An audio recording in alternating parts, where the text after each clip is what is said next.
வணக்கம் தோழர்களே. Honda company வாகன உற்பத்தியில் முதலிடம் வகிக்கும் கம்பெனி. இந்த வெற்றிக்கு காரணம் அதன் உரிமையாளர் சோய்ஹிரோ ஹோண்டா மலைகளைப் போன்ற எதிர் சூழ்நிலைகளை முட்டி மோதி தகர்த்து வெற்றி கண்டார்.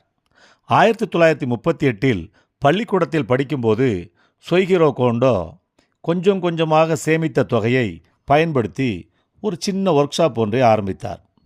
அப்போது டொயோட்டா நிறுவனத்திடம் விற்பனை செய்ய பிஸ்டன் ரிங் ஒன்றை அவர் உற்பத்தி செய்தார். அந்த உற்பத்திக்காக மனைவியின் நகைகளை கூட விற்றார்.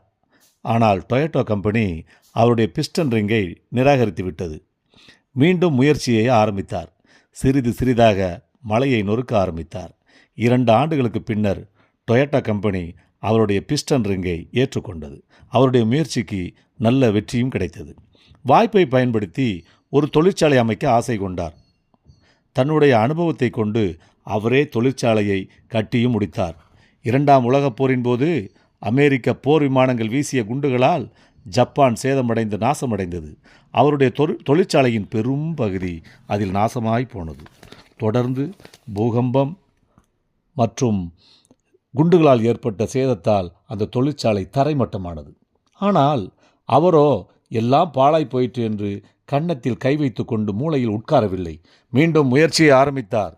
2ஆம் உலகப் போருக்கு பின் ஜப்பான் பல காரியங்களில் தடுமாறியது.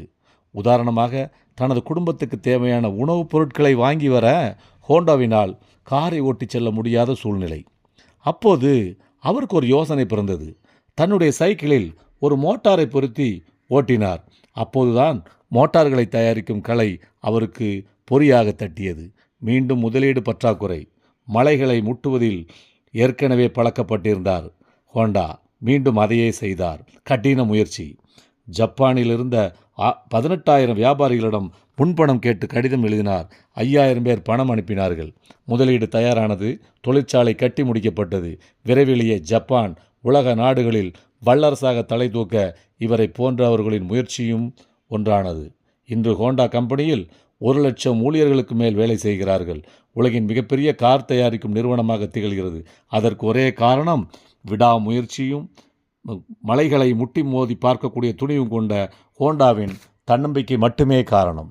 ஆகவே என் அன்பு தோழர்களே, நாம் எடுத்த காரியங்கள் ஒவ்வொன்றிலும் தன்னம்பிக்கையோடும் முயற்சி செய்தால் வெற்றி நம்ம கைவசமாகும் என்பதை இந்த இனிய சுதந்திர தின நல்லாளில் நாம் உறுதியெடுப்போம்.